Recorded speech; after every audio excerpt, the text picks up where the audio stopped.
Fog slicked the boards of Ethan Cole's dock and blurred Moosehead Lake into a sheet of black glass. Ethan stood with a mug of coffee warming his palms, listening to the cabin behind him creak. Upstairs, Lily slept. Her nightlight left a thin stripe of gold under the door. A footstep clicked at the far end of the dock. Ethan turned. Claire. She stepped out of the haze, coat-buttoned, high blonde hair pale against the dark. Claire Hart stopped a few feet away, hands loose at her sides, face calm in a way that didn't belong after midnight. "Tonight," she said, "I ruin you." Ethan tried to laugh. It came out thin. "You're on my dock, saying that like it's nothing." Her eyes slid past him to the cabin window. "Your daughter's asleep." The warmth in his hands vanished. "Don't talk about her." Claire looked back at him. 15 years ago, I talked in a courtroom. I pointed at a man and helped lock him away. Ethan's mouth went dry. A flash of fluorescent lights. A witness stand. A name spoken like a hammer strike. "Mason," Ethan whispered. Claire nodded once. "Mason Cole, your brother." Ethan shifted back heel, catching on a wet plank. "What do you want from me?" She reached into her purse with maddening care. When her hand came out, she held a small plastic sleeve. Inside was a photograph, edges frayed. The image faded but sharp enough to sting. A boot print sunk into mud. A date scrawled in the corner. Ethan's pulse thudded. "Where did you get that?" Claire's fingers trembled on the plastic. "I've had it since the trial. I told myself I was waiting for the right time. And the right time is you ruining my life." Ethan's voice went rough. Claire swallowed. The calm in her face cracked. "I moved next door to hurt you. I thought your family took my sister and walked away clean." She glanced toward the cabin again. "Then I saw you carry Lily in when she fell asleep in the car. I saw you check her door like a ritual." A low engine rumbled somewhere up the gravel road, muffled by fog. Claire lifted the photo a little higher. "Let me inside Ethan, not out here." Ethan stared toward the trees, then at the thin gold line under Lily's door, then back at Claire. He set the mug down with a soft clink. "Fine," he said, "but you don't say her name again. If this pulled you in, tap, like, and subscribe. Before we continue, I would love to know where you are watching from. Drop your city or country in the comments." Ethan kept his body between Claire and the staircase as he stepped inside. He shut the door with a careful, quiet pull, then turned the deadbolt until it clicked. The sound felt too loud in the small cabin. Claire stood in the entryway, letting her eyes adjust. The place smelled like cedar and coffee and the faint sweetness of the shampoo Lily used. A pair of tiny sneakers sat by the baseboard, toes pointed toward the stairs as if Lily might run down at any second. Ethan lifted a finger to his lips, not for Claire, but for himself. He listened. Nothing but the soft hush of the heater and the lake wind brushing the windows. "Kitchen," he said. They moved through the narrow hall. Ethan flicked on the light over the sink, keeping the rest of the room dim. The table sat under the low lamp wood, worn smooth by years of elbows and homework pages. Claire set her purse down like it weighed too much, then placed the plastic sleeve on the table with both hands. Ethan did not touch it at first. He pulled out a chair but did not sit. He stayed standing, braced with one palm on the chair back, eyes lifting now and then toward the ceiling. Claire noticed. "You check on her a lot." "I don't have the luxury of not checking," Ethan said. His voice stayed low. "You came onto my dock and said you were going to ruin me. Now you're in my kitchen. Start talking." Claire's gaze dropped to the photograph. Under the lamp, the boot print looked deeper, uglier. The date in the corner made Ethan's stomach tighten. He saw it, but his mind refused to accept it. "How long have you had this?" he asked. Claire swallowed. The skin at her throat moved like she was forcing down something sharp. "Since the trial." Ethan's hand tightened on the chair back. "You sat there and watched them take my brother away, and you had this the whole time." I didn't understand what I had Claire said. Not then. I thought it was one more thing that proved he did it. Ethan let out a short breath through his nose. It sounded almost like a laugh. A boot print proves murder now. It was never just the boot print. Claire's voice thinned, then steadied. It was everything they put in front of me. Photos, reports, a story that made sense if you wanted it to make sense. Ethan finally sat hard like gravity won. The chair scraped slightly on the floor. He hated that sound too. Claire did not sit right away. She stood at the end of the table, hands pressed to the wood as if she needed it to hold her up. My sister Emma was 23, she said. She used to paint her nails in the kitchen and leave the little bottles open. The whole house would smell like chemicals for days. She laughed with her whole body. When she walked into a room, you felt it. Ethan watched her face. The calm mask from the dock was gone. Her eyes were bright, not with anger now, but with something raw and old. She was found off Quarry Road, Claire continued. Not far from the old logging trail, somebody called it in. A hunter. They told my parents not to see her. They told me anyway. In a back room at the station, they slid photos across a metal table and watched my reaction like it was part of their report. Ethan's jaw tightened. He pictured Mason at 25, stubborn and loud, always the first to take the blame in a fight he did not start. He pictured Mason in a courtroom, shackles at his ankles. Claire took a shallow breath. Detective Calder was there. He was not chief then. He was the one who spoke the most. He had a way of saying things like he was doing you a favor. Like, look, I know this is hard, but you can help us. You can help your sister. Ethan's eyes narrowed. Calder. Claire flinched at the sound of the name on Ethan's tongue. He told me they had the man who did it. He said Mason Cole had been seen near the trail. He said your brother had a temper, that he had a record. He said he had a reason. What reason? Ethan said sharp.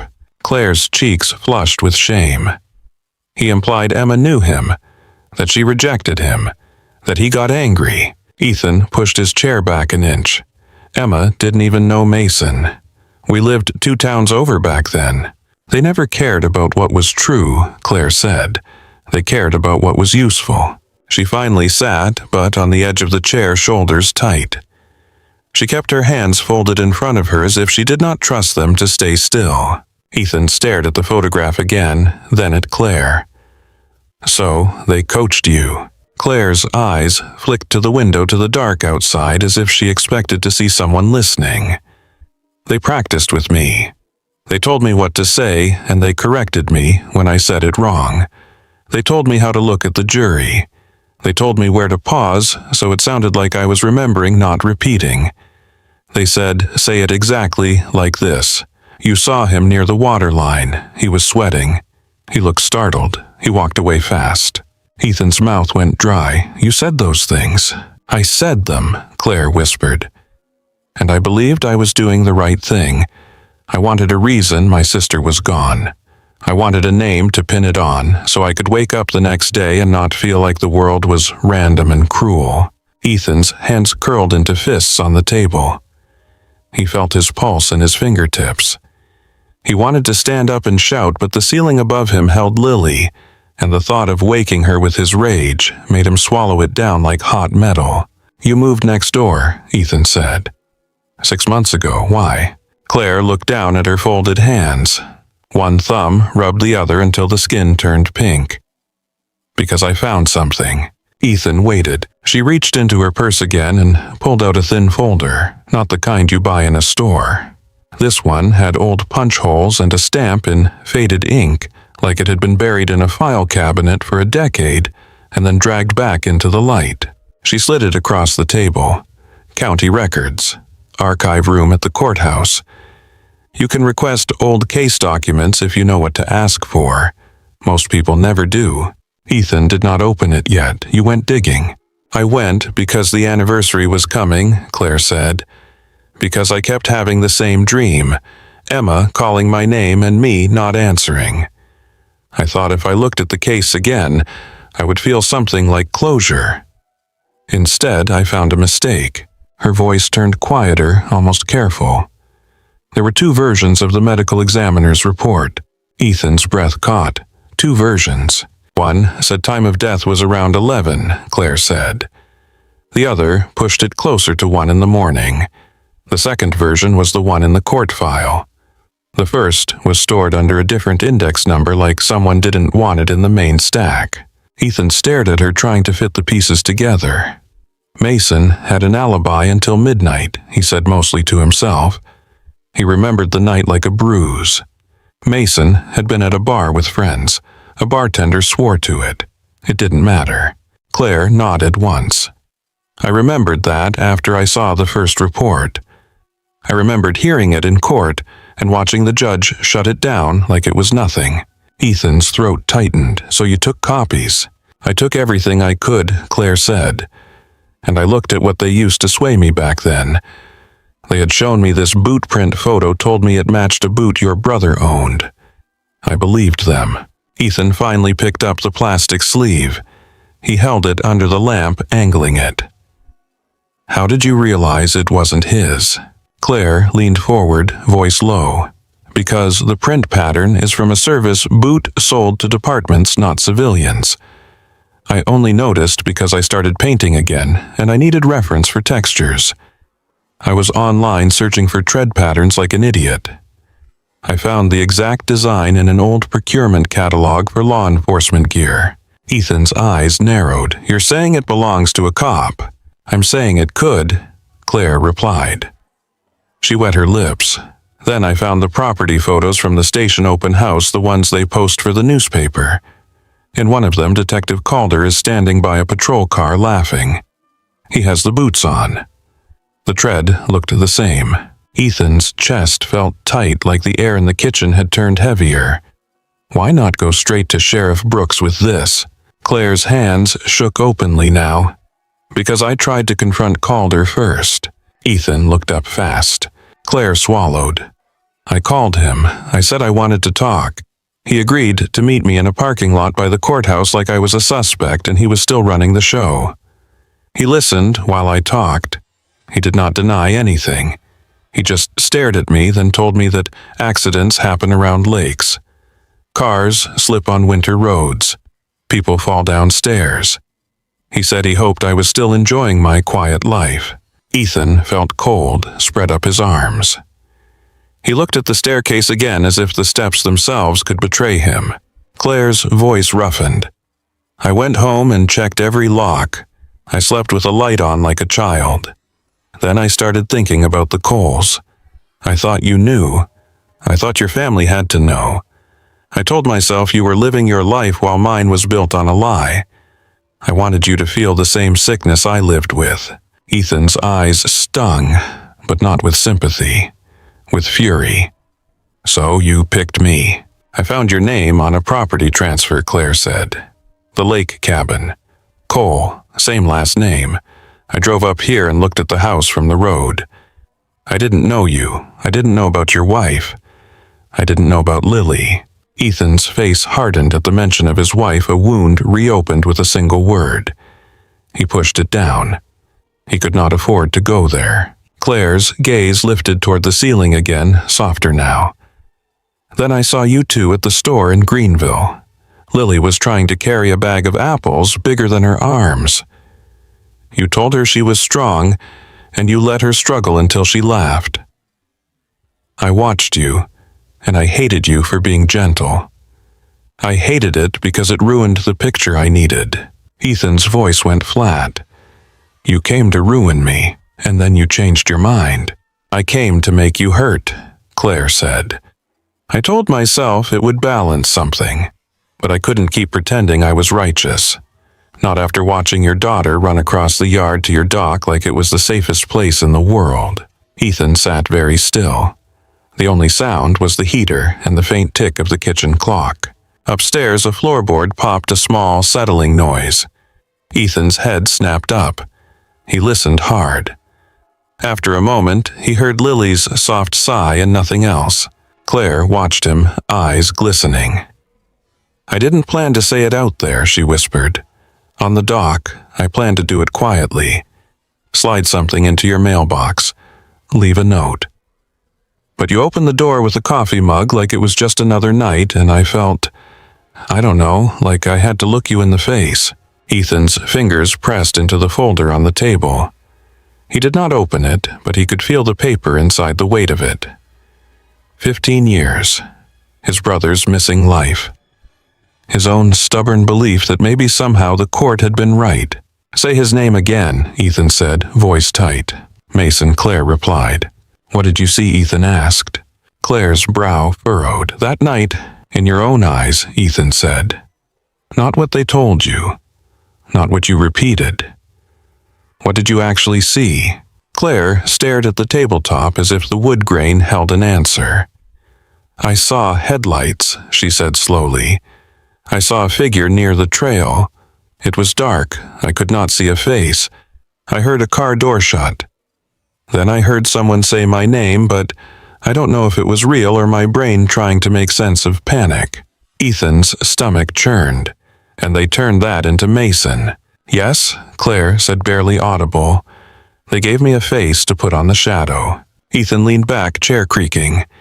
He pressed a hand to his mouth, feeling the edges of his control fray. His gaze went to the window again. The fog outside looked thicker now, pressed against the glass like breath. A sharp knock struck the front door. Ethan froze. Claire's eyes snapped toward the entryway, wide and bright with fear. The knock came again, harder, confident, like whoever stood outside expected to be let in.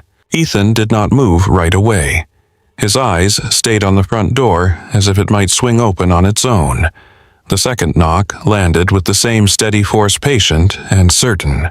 Claire's shoulders rose toward her ears. The folder on the table sat between them like a live wire. Ethan lifted a hand, palm down, a silent order to stay quiet. He crossed the kitchen in socked feet, careful on the floorboards that liked to complain. At the entryway he paused and listened again. A male voice carried through the wood, calm and official. "Mr. Cole. Ethan Cole." Ethan's stomach tightened.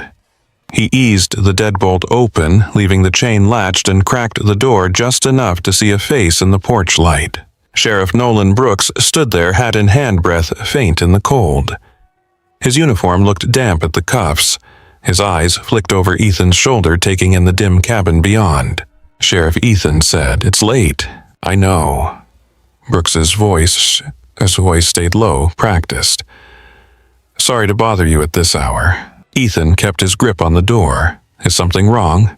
Brooks lifted his chin toward the woods, then back to Ethan.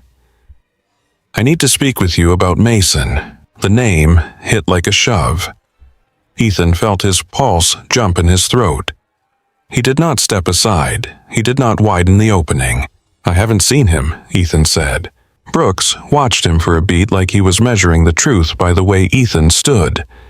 "May I come in for a minute?" Ethan hesitated. Behind him, the heater clicked. Somewhere upstairs, Lily shifted in her sleep. He pictured her hair fanned across the pillow, the small rise and fall of her chest. He pictured the last time he had heard Mason's laugh years ago, before all of it went wrong. Ethan unhooked the chain and opened the door wider. "Keep your voice down," he said. "My daughter's asleep." Brooks stepped inside and took off his hat, holding it against his thigh. He did not remove his boots.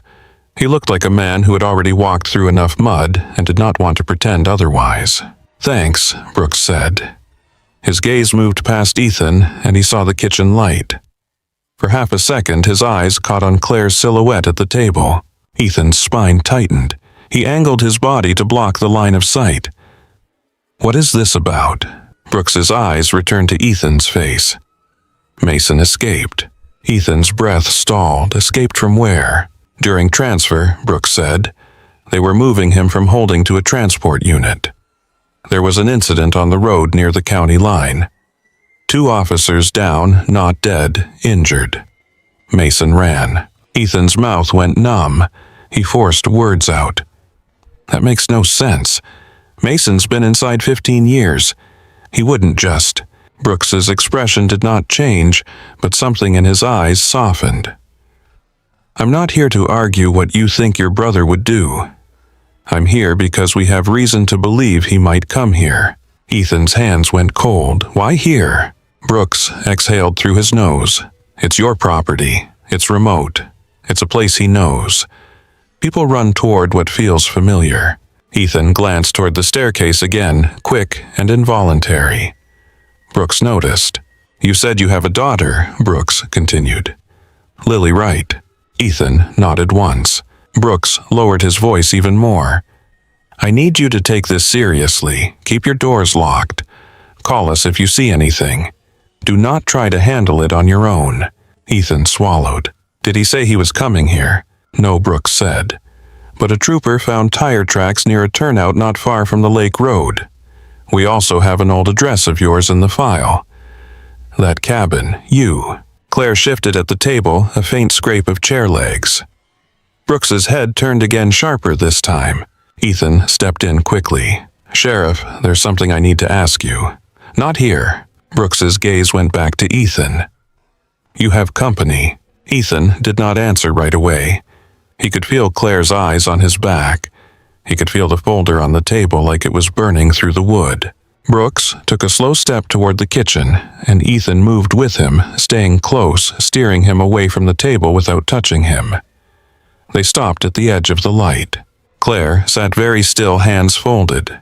Her face was pale, but her eyes held steady. She looked like she had been bracing for this exact moment for years. Brooks studied her for a second. Ma'am, Claire's throat worked. Sheriff. Ethan cut in. Claire is my neighbor. Brooks did not look away from her.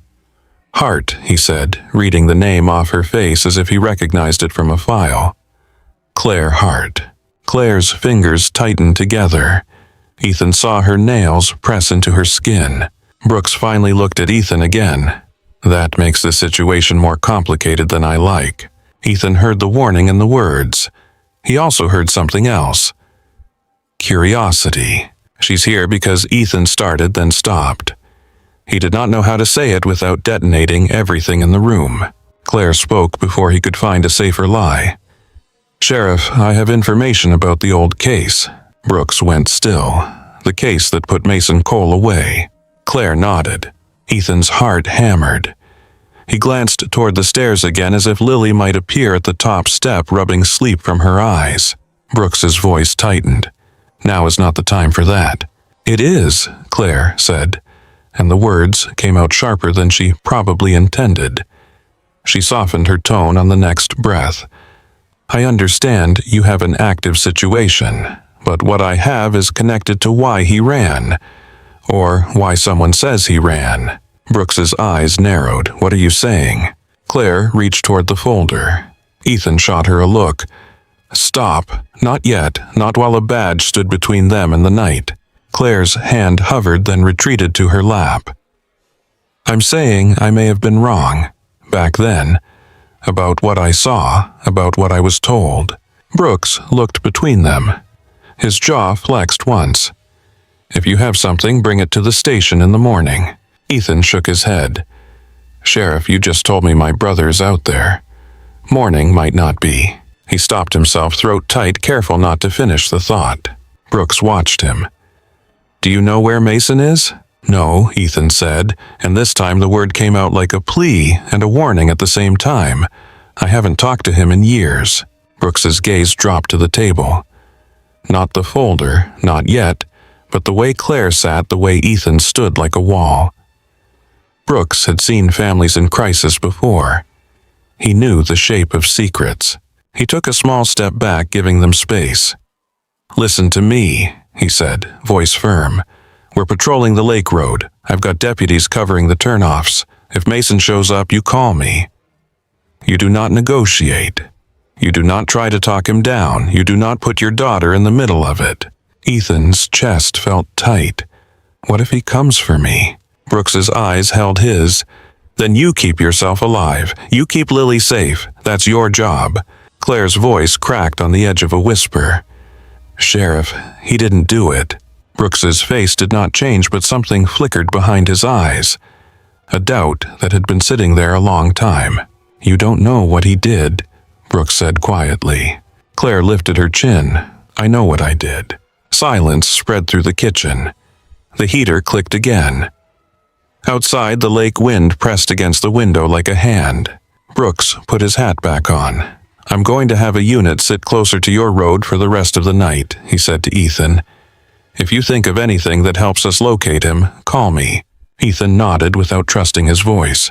Brooks turned toward the door, then paused, looking at Claire once more. "If you are holding evidence," he said, "do not lose it. Do not destroy it. And do not let anyone else get to it." Claire's eyes widened, and for a second Ethan saw fear move across her face like a shadow. She nodded once. Brooks stepped out into the fog. The porch light swallowed him, then the night swallowed the rest.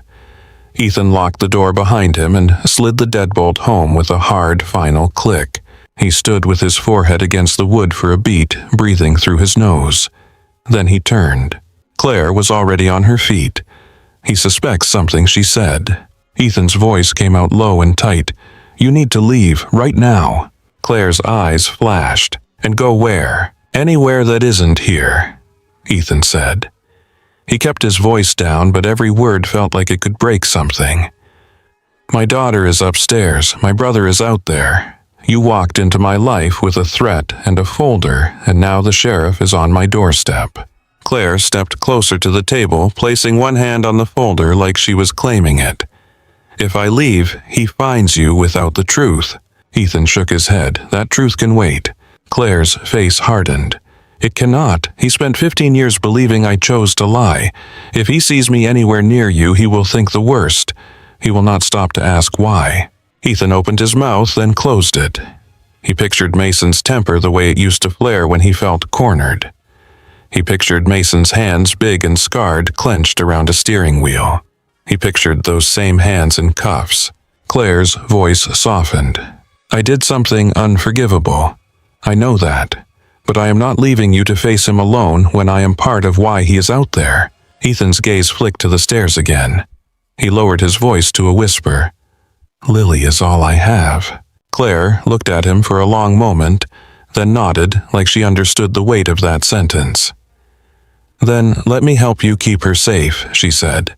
"Let me help you stop this from turning into something worse." Ethan stood in the dim kitchen, the air thick with coffee and cedar and old ghosts. He did not answer. He only listened to the quiet house and the wind outside trying to tell the difference between a normal night and a night that could fracture everything he had left. Ethan stood in the dim kitchen long after the sheriff's footsteps faded into the fog. The heater ticked.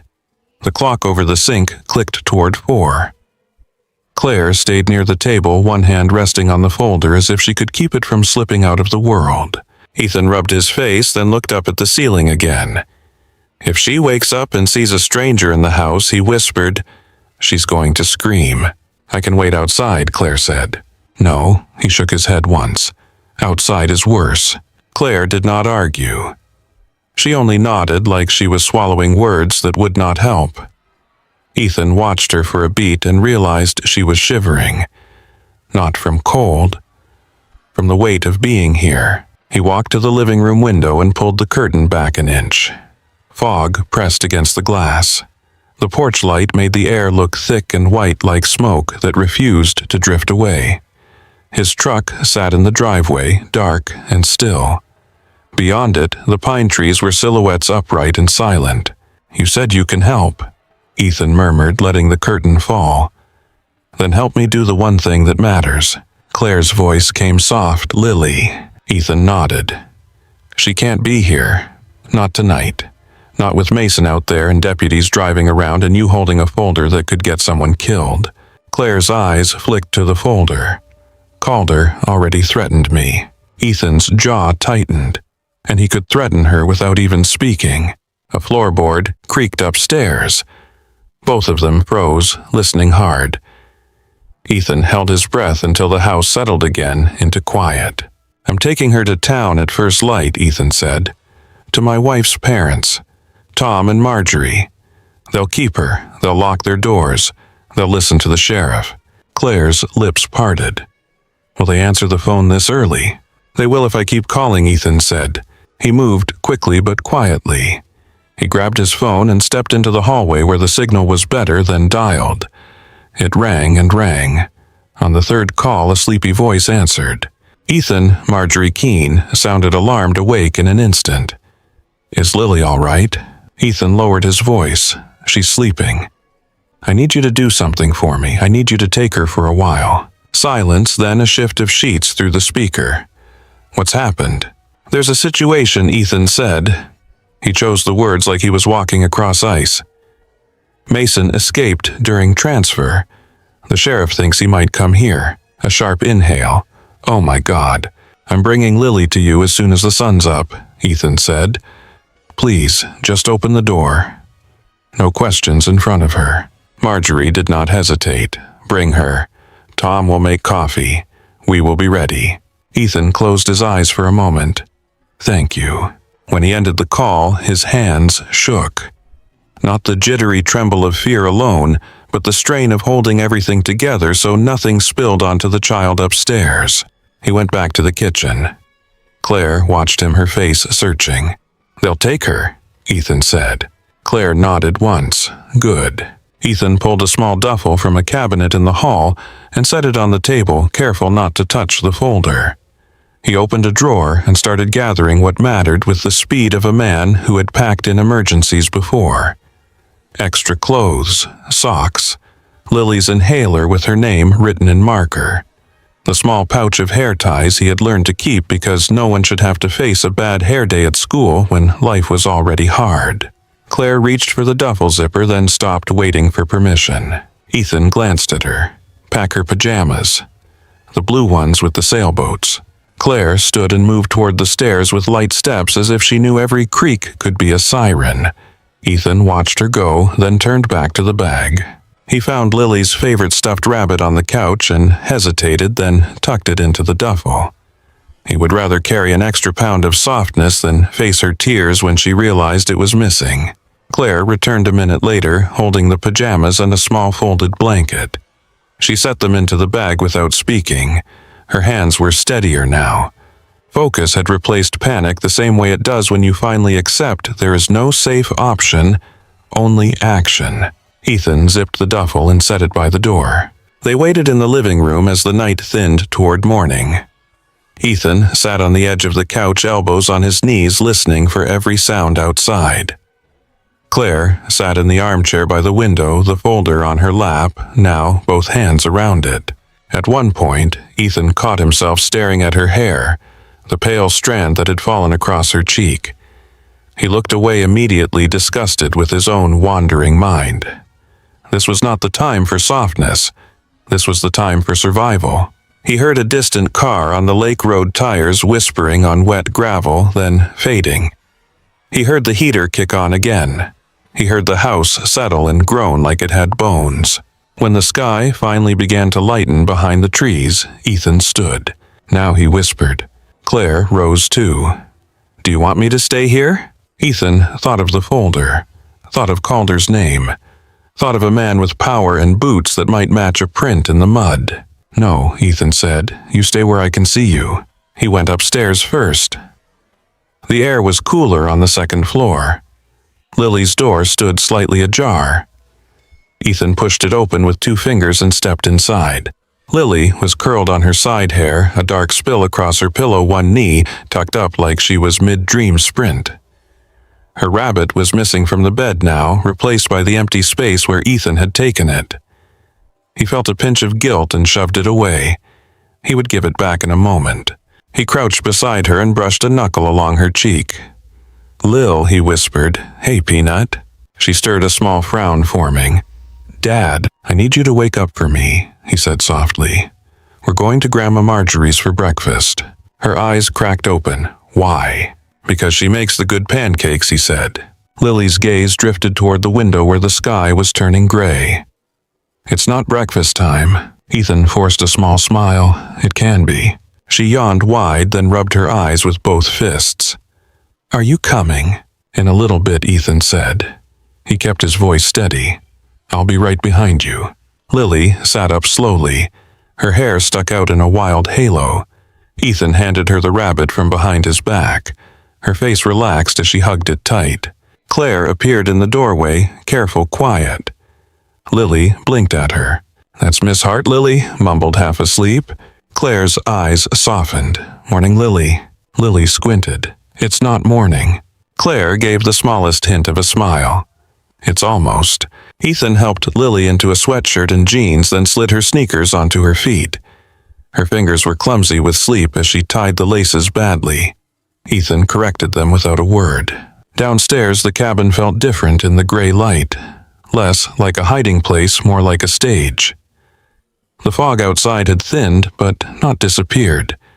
It hovered over the yard like something undecided. Ethan lifted the duffel and opened the front door.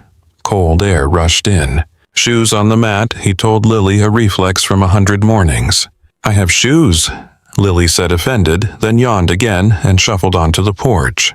Claire followed behind, holding the folder inside her coat like it was a fragile animal. Ethan guided Lily down the porch steps and toward the truck. The gravel was wet underfoot. Lily dragged her rabbit along the path like a tired flag.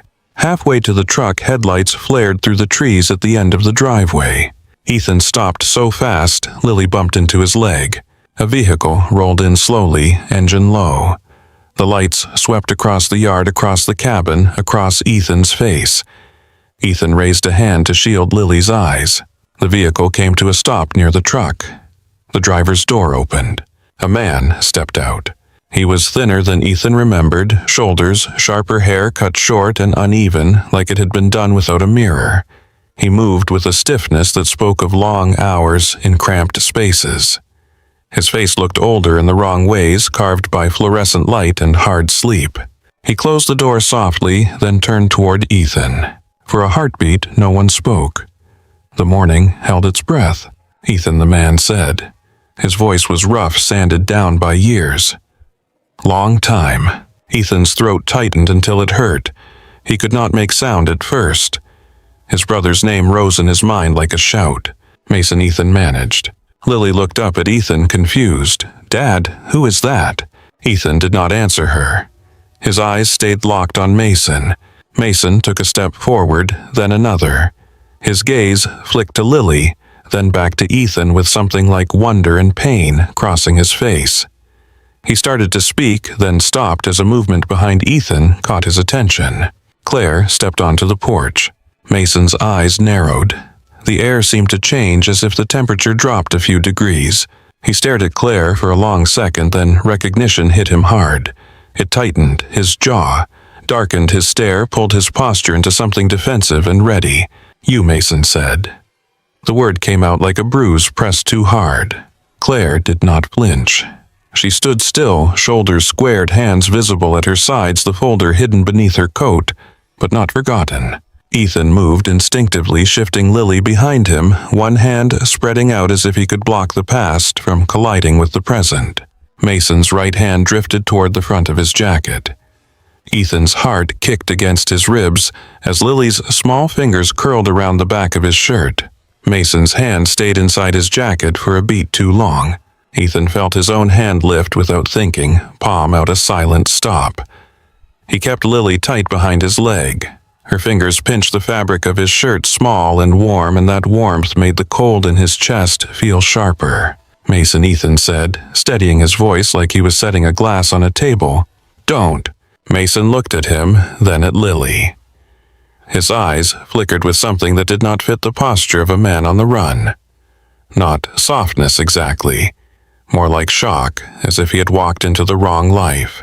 "I'm not here for her," Mason said. His hand came out of his jacket. Not a gun, a crumpled rectangle of paper, folded and unfolded so many times it had lost its shape. Mason smoothed it once with his thumb, then held it up between them. It was an obituary clipping. Yellowed edges torn from a local paper. A young woman's photo printed in grainy ink. Emma Hart. Ethan's breath left his lungs in a thin line. Lily leaned around Ethan's hip, squinting. "That's a lady," she said, as if naming what she saw could make it less strange. Mason's voice scraped as he spoke. "I carried this every day, in my sock, in my Bible when they gave me one, in the seam of my mattress when they searched my bunk." He looked at Claire without blinking. "They said I killed her. They took my whole life for it. I did not kill her." His jaw flexed hard. "But I mourned her anyway, because somebody had to." Claire's face broke open. The rigid control she had worn like armor slipped off. Tears pooled and spilled quick and quiet down the sides of her nose. "I know," she whispered. Mason took a step forward. Ethan moved with him, blocking instinctively. Mason stopped, eyes shifting to Ethan. "I came to see my brother," Mason said. "I didn't know she was here." Ethan nodded once. "Neither did I until last night." Lily's rabbit dragged along the wet gravel. She lifted it, then hugged it to her chest as if it could protect her from grown-up voices. Ethan crouched slightly, keeping his body turned toward Mason while he spoke to Lily. "Sweetheart, get into the truck. Passenger seat. Buckle up and lock the door. Keep the rabbit with you." Lily frowned. "But pancakes." "I know," Ethan said. He forced his face into calm. "I just need you to sit for a minute." She looked from Ethan to Mason, then up at Claire on the porch. Lily's eyes narrowed like she was doing math. "Are you in trouble?" she asked. Ethan's throat tightened. "No, just listen to me." Lily climbed into the truck without arguing further, still watching through the open door like she did not trust the world to stay where it belonged. Ethan closed it gently. He waited until he saw her small hands lock the door. Only then did he turn back. Mason's gaze followed the truck, then returned to Ethan. "You got a kid," he said, and the words came out like he was testing them. "You got a whole kid," Ethan swallowed. "Her name's Lily." Mason stared at the cabin. Dad would have lost his mind. Ethan's eyes stung at the mention of their father gone now, buried with the weight of believing one son was a murderer and the other had abandoned him. Claire took a slow step down from the porch. Her hands were empty and visible. "Mason," she said. Mason flinched at his name in her mouth. His shoulders rose, then hardened. "Don't," he growled. "Don't say it like you have any right." "I don't," Claire said. Her voice shook, but she did not back away. "I don't have a right to anything from you." Mason's hand tightened around the obituary clipping until the paper bent. "Then why are you here?" Claire looked at Ethan, then back at Mason. "Because I was wrong. Because I helped them. And because I found something that changes what I thought I knew." Mason's eyes narrowed, a little late for that. Ethan stepped in low and tight. "She has documents." Mason's gaze snapped to Ethan. "You trust her?" "No," Ethan said. "I trust paper more than memory." Mason let out a rough sound that might have been a laugh, but it died fast. His eyes moved to the trees, to the lake beyond the cabin, like he was checking for deputies in every shadow. Then he looked back at Ethan, and some of the heat in his face shifted into something tired. "Get her inside," Mason said, nodding once toward Claire. "Get all of it inside. I want to see what she brought before I decide what to do with her." Claire held still, accepting the ugliness of that sentence like she deserved it. Ethan opened the cabin door and stepped back, letting Mason go in first. Mason scanned the room fast, eyes sharp, noting windows, the angle of the hall, the stairs. Ethan felt the old familiarity of Mason's protective habits, the brother who always checked exits at restaurants, always parked where he could see the street. Claire followed, wiping her cheeks with the back of her hand. Ethan shut the door and slid the deadbolt. The click felt like an admission. In the kitchen, morning light made the table look harmless. It was not. Ethan pulled the chair out for Mason, then sat across from him. Claire stood at the end of the table, not taking a seat as if she did not deserve the comfort of one. Mason put the obituary down between them. Ethan's eyes went to it, then to Mason's hands. Those hands were scarred, now knuckles thickened. Ethan tried not to picture what had done that to him. Claire set the folder on the table and opened it. Her fingers paused for a second, then she pushed through the pause like a door. "There are two versions of the medical examiner report," she said. The one used in court placed Emma's death later. It erased your alibi. Mason's eyes sharpened. "My alibi never mattered to them." "It would have mattered if the time was honest," Claire said. She slid a copy across the table. Mason read it like he was starving. His eyes moved fast, then slowed, then stopped. His jaw tightened. He looked up. "Where did you get this?" "From the courthouse archive," Claire said. There was a second index number, like somebody wanted it buried. Mason's gaze dropped back to the paper. His throat moved when he swallowed. 15 years, he muttered, not looking at either of them. 15 years because of a number in a file drawer. Ethan felt his stomach twist. He had spent years telling himself there had to be a reason that the system did not just destroy a man for nothing. The paper on the table laughed at that belief without making a sound. Claire pulled out the photograph in the plastic sleeve and placed it beside the report. The boot print, the date, the mud. Mason stared at it. "They showed me this in court," he said. "They said it matched my boots. I never owned boots like that." "I believed them," Claire whispered. Mason's eyes lifted sharp as a blade. "You believed them enough to point at me." Claire flinched but did not deny it. "Yes." Silence held for a moment. Then Mason's voice came lower, rougher. "I want names." Claire nodded. Detective Grant called her. Ethan watched Mason's face change, not with recognition at first, but with calculation. The name did something to him. It landed heavy. Mason leaned back slightly. "Calder worked my case," he said. He smiled at me like he already knew how it ended. "He is not a detective now," Claire said. "He is chief in Rockland County. He has people. He has friends in places you cannot reach from a cell." Mason's hands curled around the edge of the paper. "He is the one who did it." Claire's voice trembled. "I believe he did. I believe he planted evidence and pushed the story toward you. And I believe he used me to make it stick." Mason stared at her. "Believe." Claire took a breath, then reached deeper into the folder. She pulled out a printed photo taken at a station event. People in uniform smiling beside a patrol car. Claire tapped the lower half of the image. "Look at his boots," she said. Mason leaned forward. Ethan leaned too. The tread, even in the photo, looked similar, a repeating pattern that caught the eye once you knew to look. Mason's nostrils flared. He sat back hard. The chair leg scraped. "That is not proof," he said, but his voice had changed. It was not dismissal. It was fear of hoping. Claire nodded quickly. "I know. That is why I kept digging. There is also a Polaroid." Ethan's head snapped up. He had not heard that part yet. Claire pulled a small square photo from the folder. The colors were washed, the edges curled.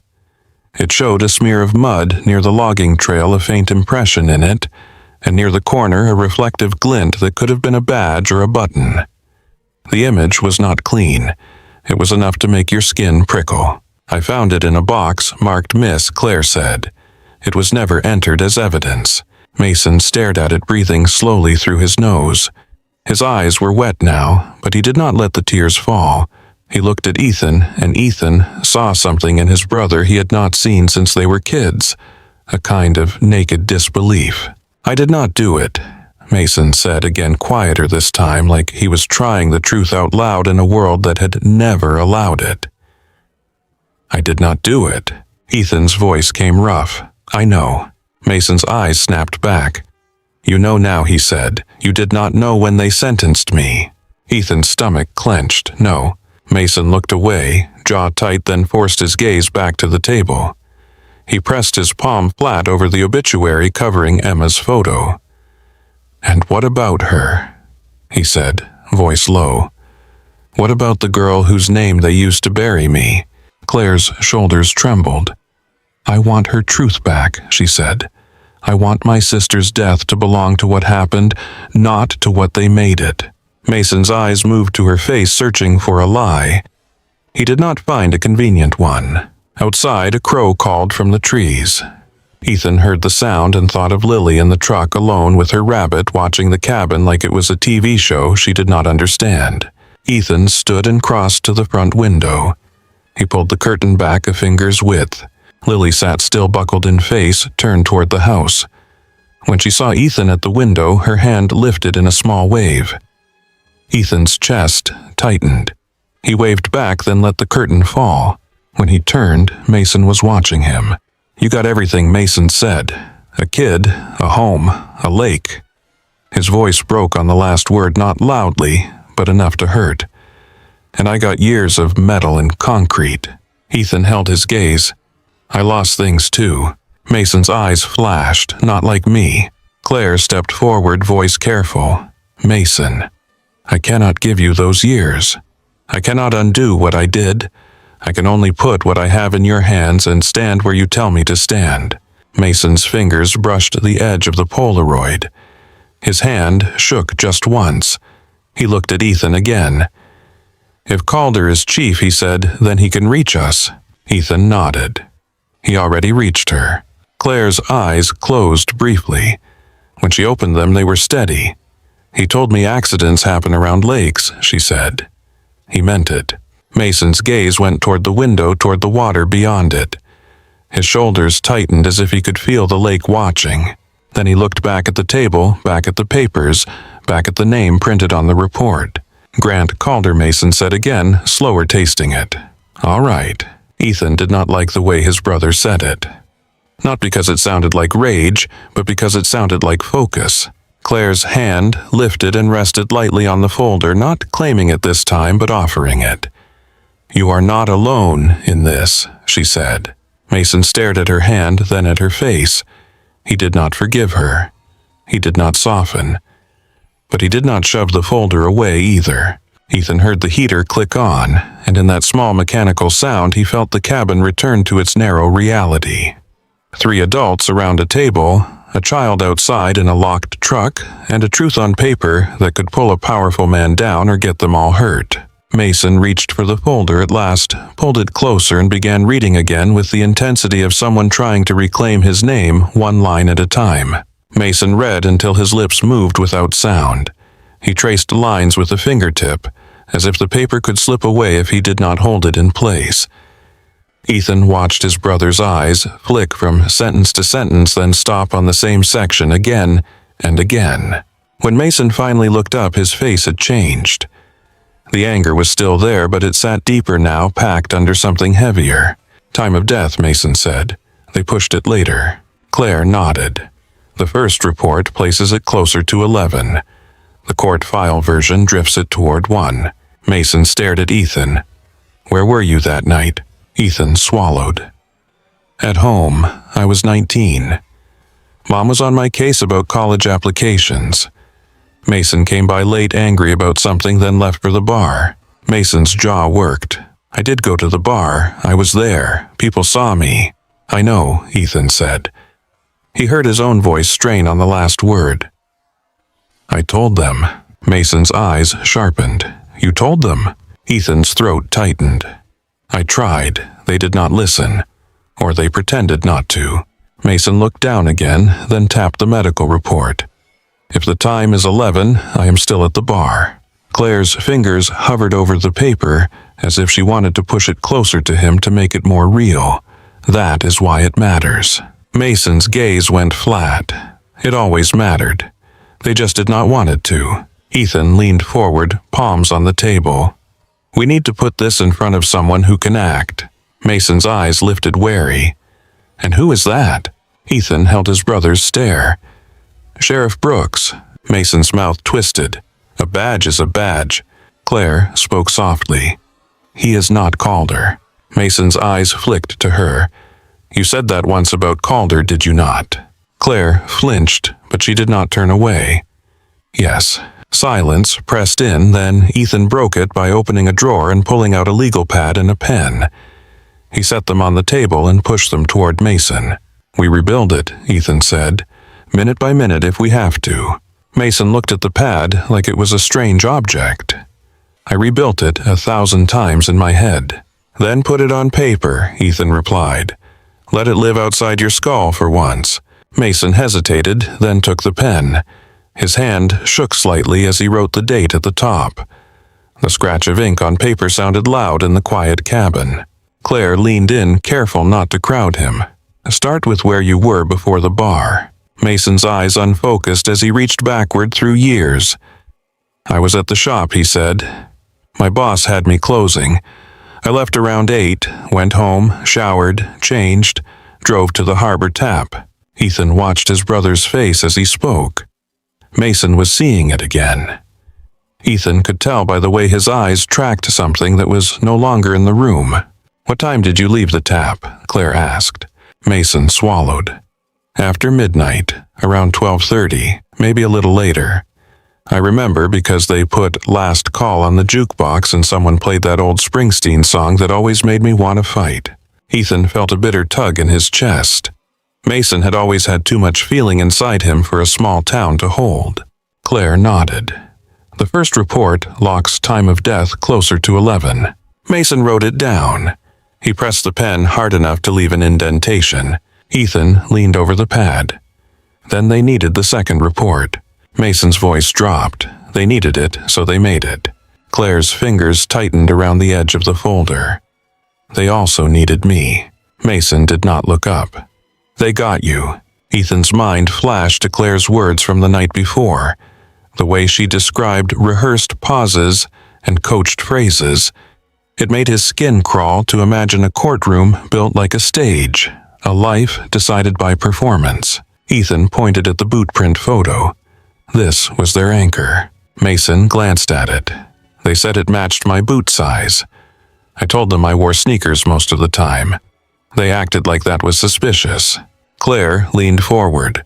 I found a newspaper photo from a station event. Calder was wearing boots with similar tread. Mason's eyes narrowed. Similar is not enough. I know, Claire said.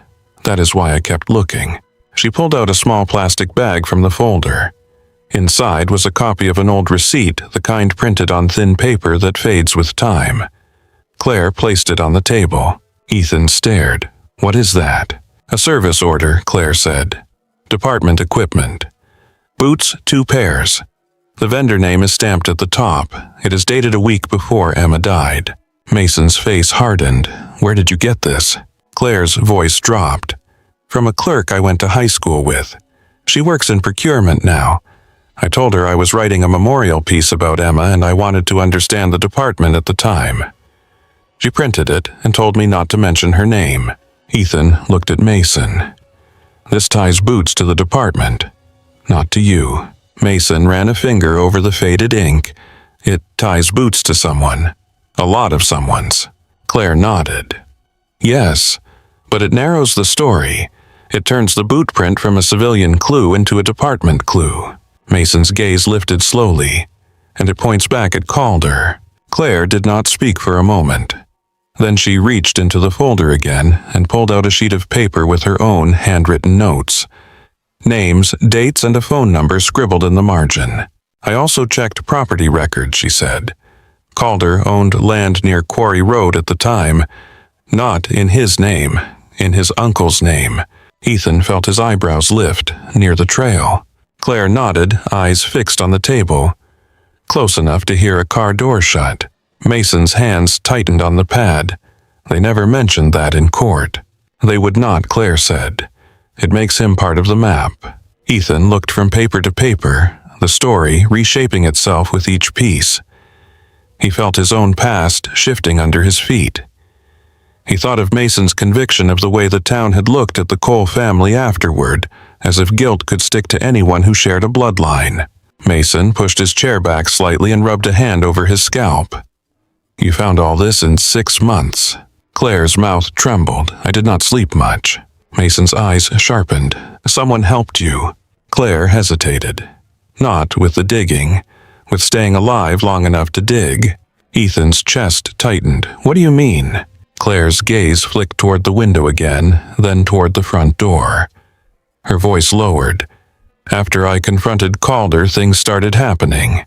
Mason leaned forward. Like what? My mailbox was emptied before the carrier arrived, Claire said.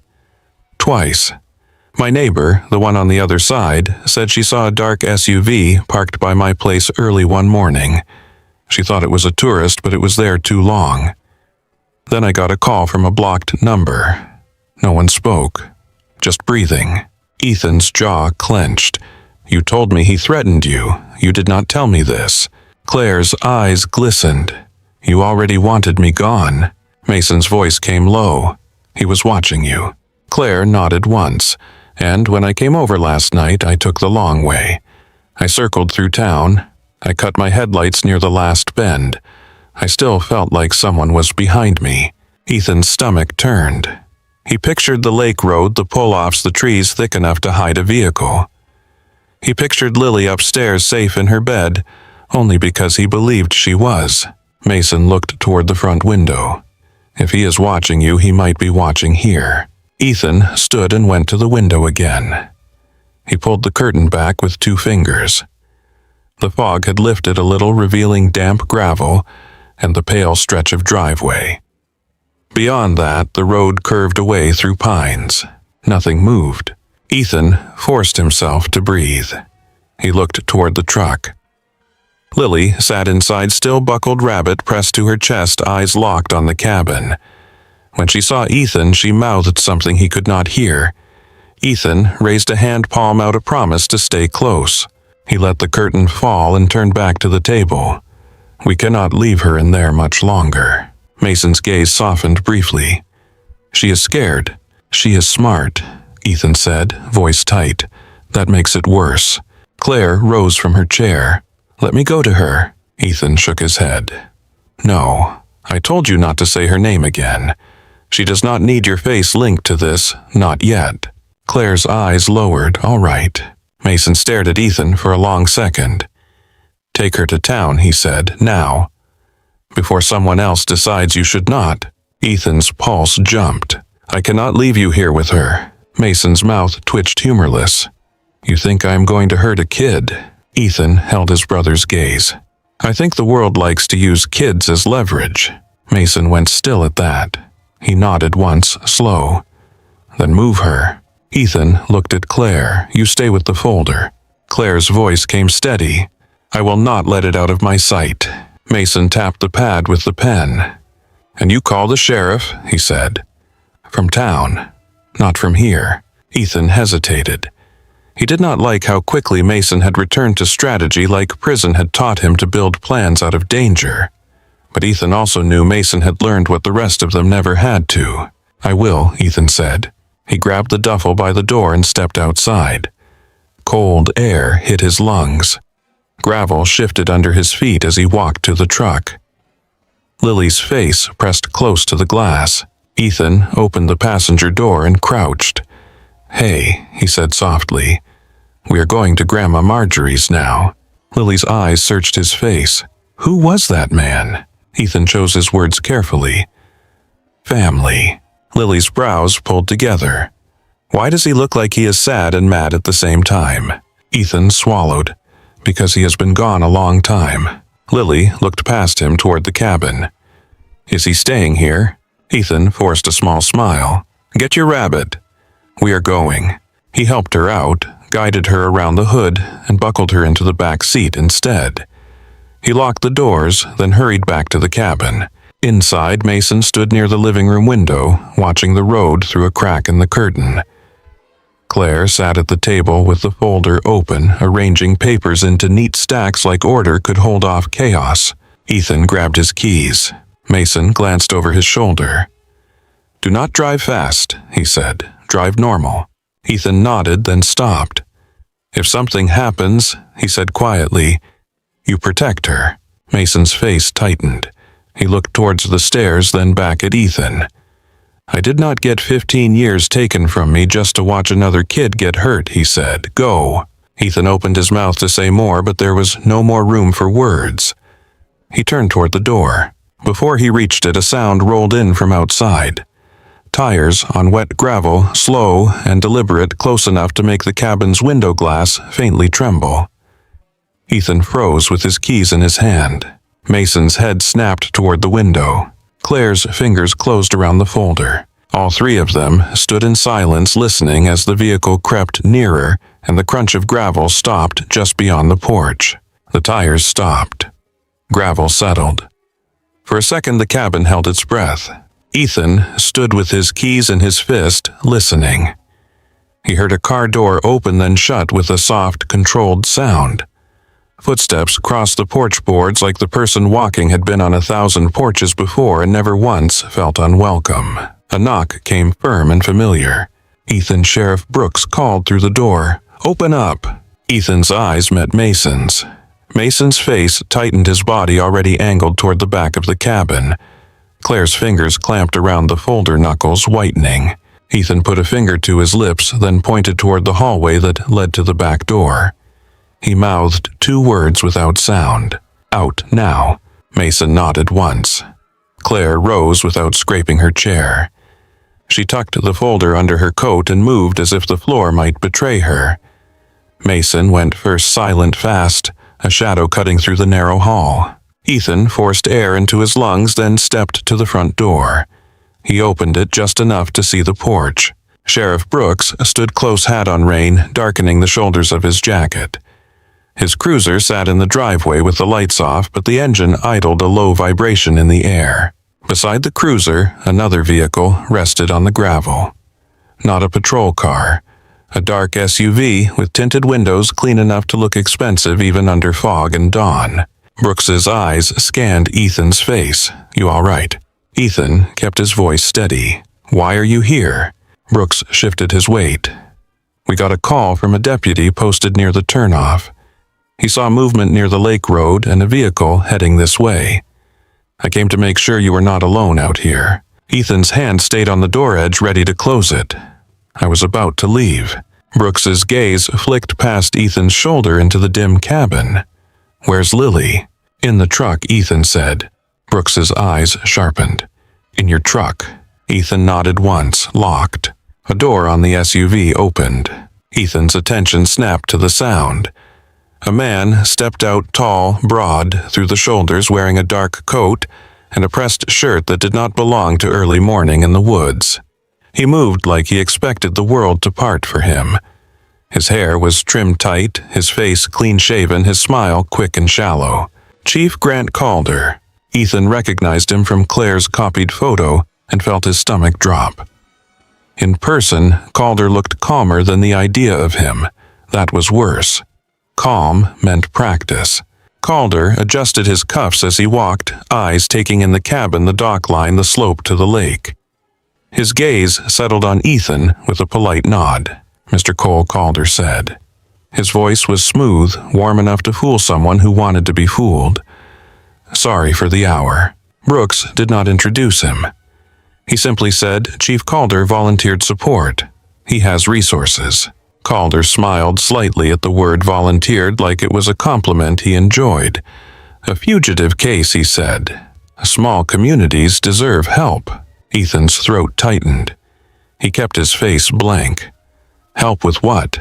Calder's eyes held Ethan's too long, just a fraction. "With Mason Cole." The name hung in the air between them. Ethan felt the urge to slam the door, to lock it, to pretend the cabin was a fortress. But Calder stood on the porch like a man who did not need permission. Brooks spoke first. "Ethan, we need to check the property." Ethan's hand tightened on the door edge. "My daughter is in the truck." Brooks nodded. "Then we keep this calm. We look around and we leave." Calder's gaze drifted toward the driveway, toward Ethan's truck. "A child," he said almost casually. "That changes the stakes."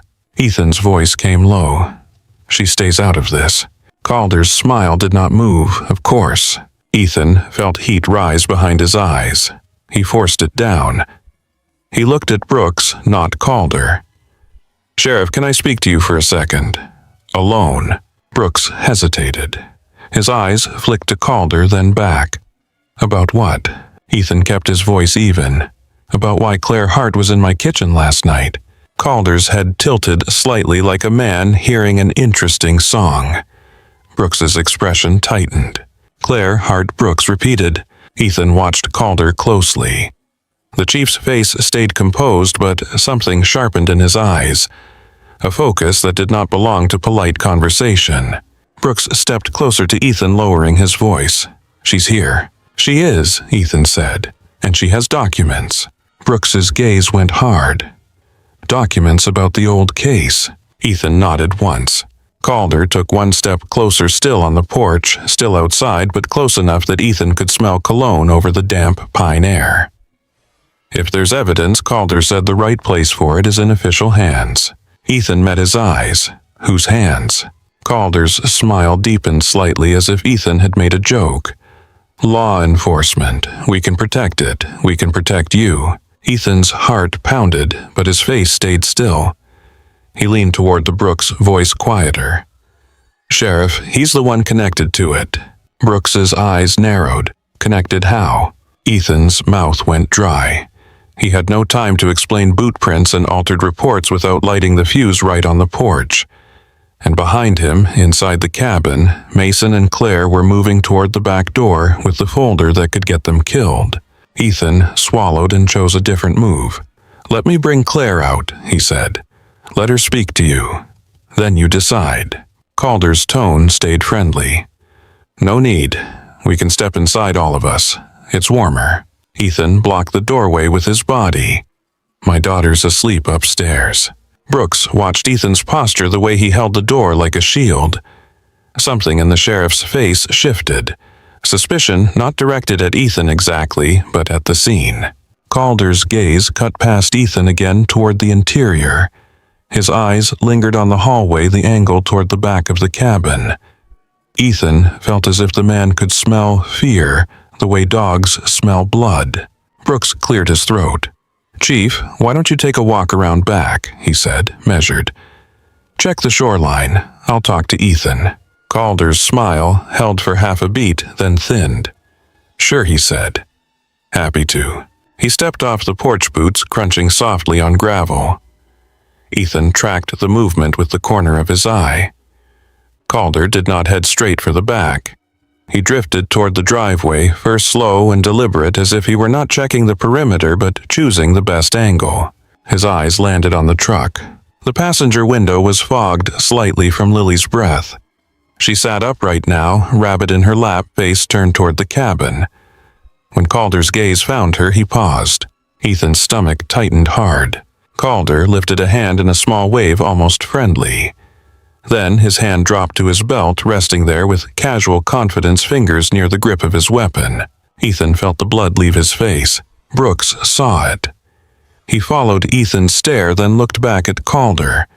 The sheriff's expression sharpened confusion and concern, mixing into something closer to alarm.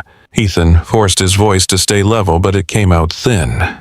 "Sheriff," he said, "please keep him away from my daughter."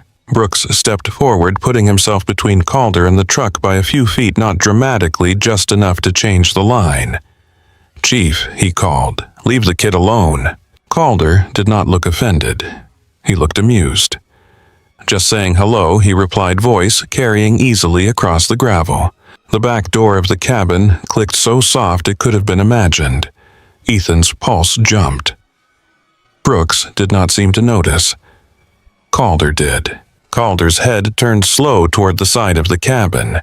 His eyes narrowed slightly, like a hunter catching a sound in tall grass. At the same moment, the truck door latch popped. Ethan's heart stopped. Lily shoved the door open from inside and climbed down, rabbit tucked under one arm.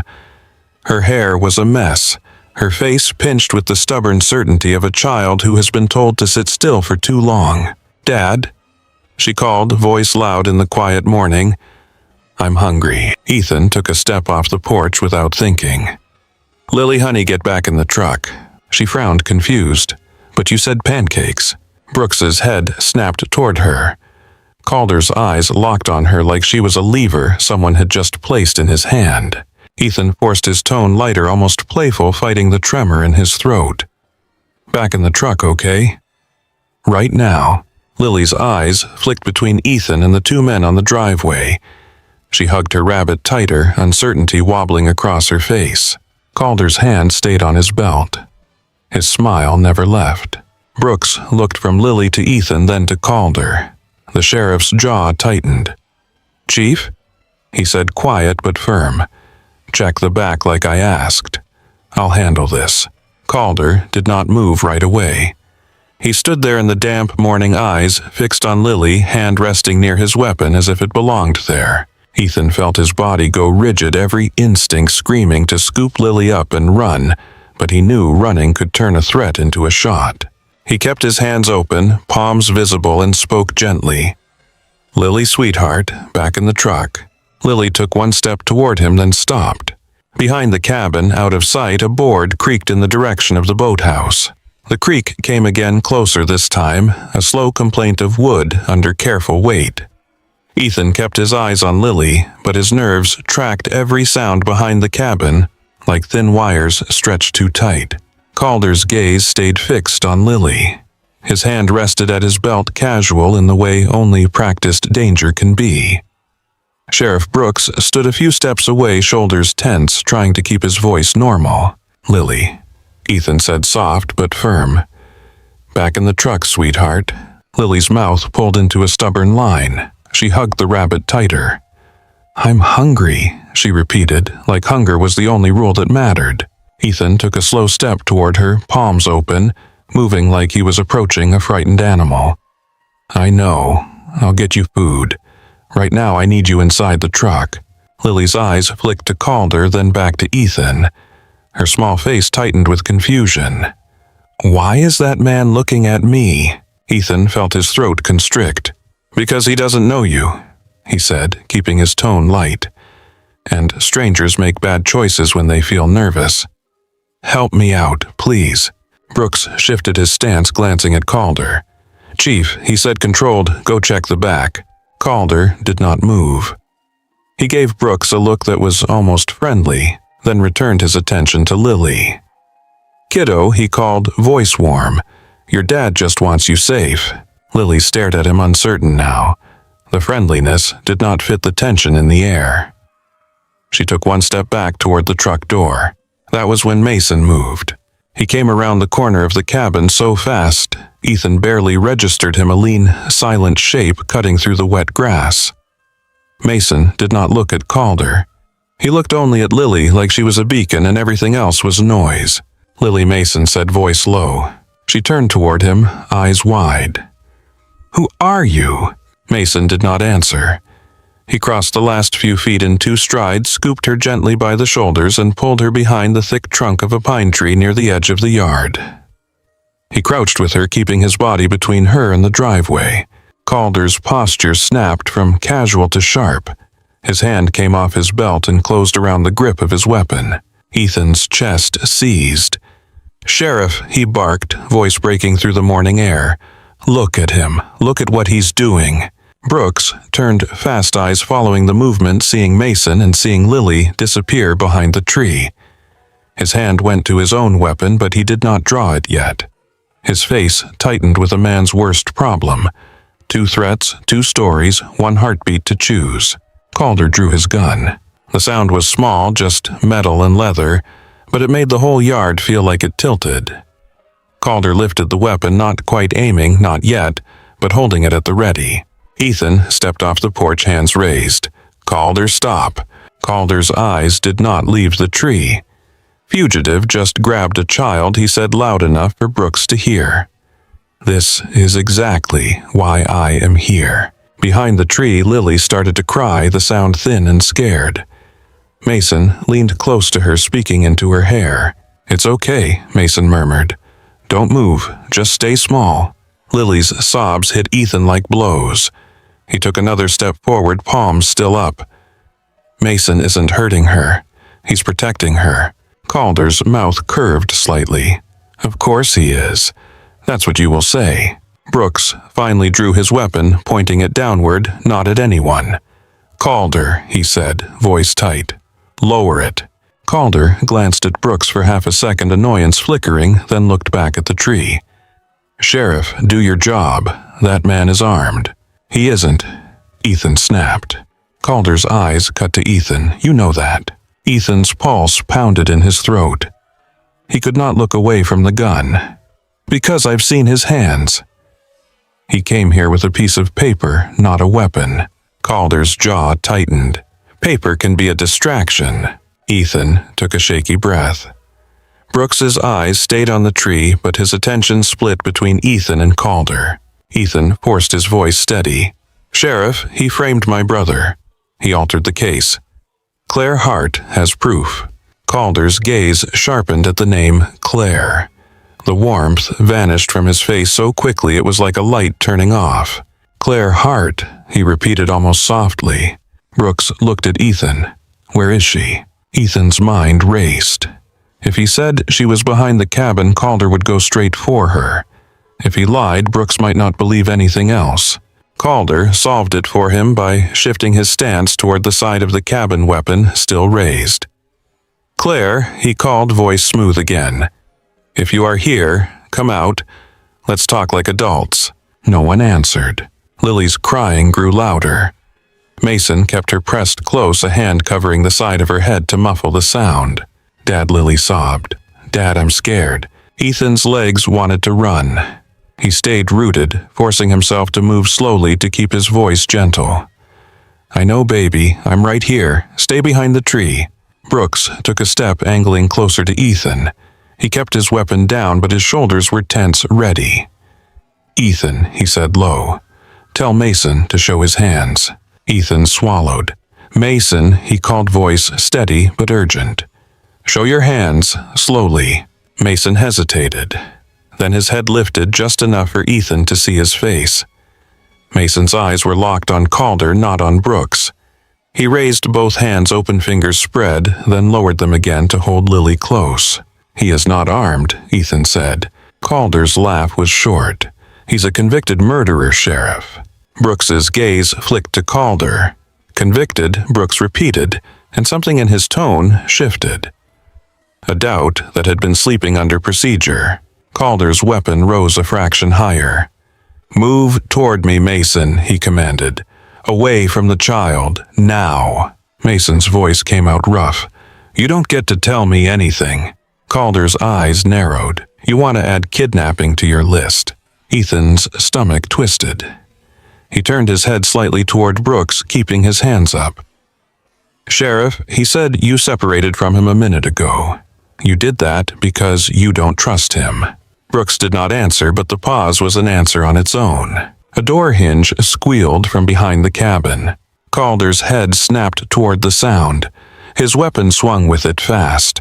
Claire stepped into view from the side yard near the boathouse, her coat open, hair loose, face streaked with dried tears. She held the folder above her head with both hands like a flag.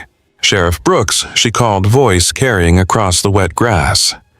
I was coerced into giving false testimony. Calder's face went hard. Claire, he warned, and the single word sounded like a threat. Claire did not stop. These documents show that Grant Calder killed my sister, she said, voice shaking but clear, and framed Mason Cole. For a moment, nobody moved. The world narrowed to 4 people standing in a yard, a child crying behind a tree, and the black circle of a gun barrel swinging between them. Brooks's eyes widened, what he breathed. Calder's weapon lifted, aiming now not at Mason but at Claire. Ethan felt time slow. He saw Claire's hands tighten around the folder.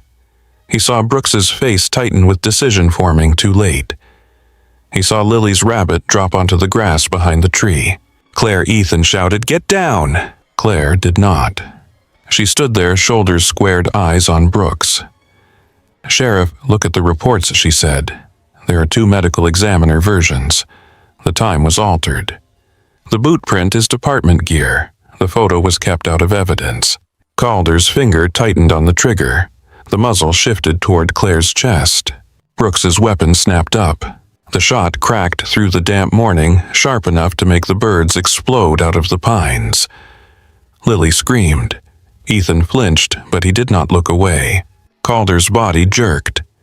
His face twisted in shock and pain. He staggered back, his gun slipping from his hand and clattering onto the gravel. He grabbed at his shoulder, then fell to one knee. Brooks moved fast, then no hesitation left.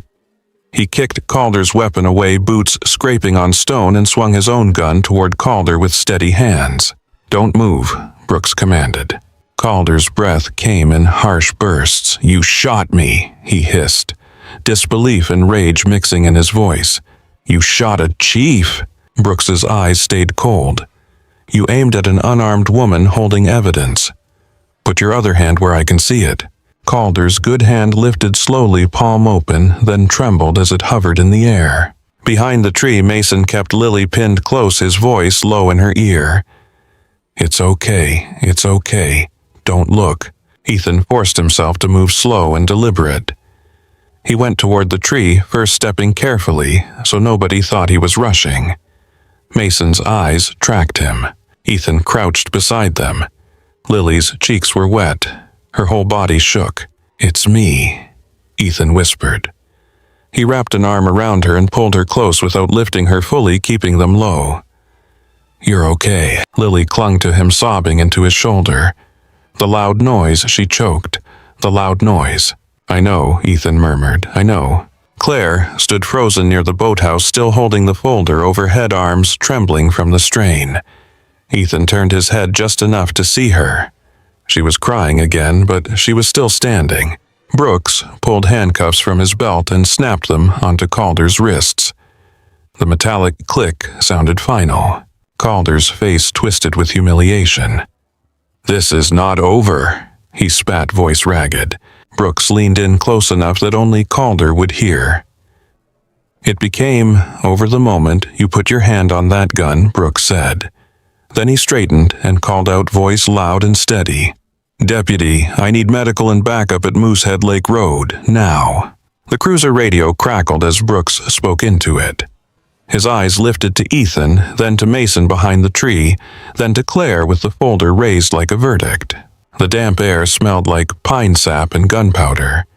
The yard held a stunned silence, as if the lake itself had gone still to listen. Sheriff Brooks kept his gun trained on Calder until the chief's breathing steadied into something that sounded like anger instead of shock. The damp yard smelled sharp pine and spent powder. Somewhere down the lake road, a siren began to rise, faint at first, then closer, as if it was being pulled toward the cabin by the tension in the air. Ethan held Lily tight against his chest.